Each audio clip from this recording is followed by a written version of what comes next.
Parks Department handles about 100,000 pounds of trash a year. Instead of emptying the standard 50-gallon trash cans on a daily basis, we were looking for a more efficient, safer way to transfer the trash.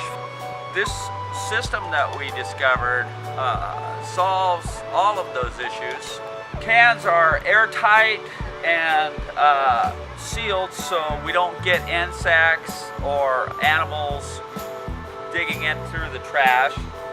We use a crane to extract approximately 4 cubic yards. It's the same as a small roll-off dumpster. The ground has a mean temperature of approximately 65 degrees, so the refuse stays cool and it doesn't become an odor problem.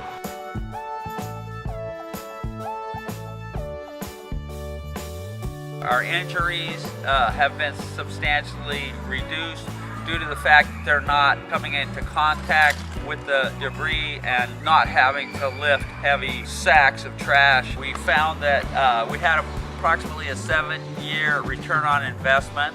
The cans aren't much more expensive than the standard trash cans that we use, and we hope to have approximately 110 of these trash cans in place.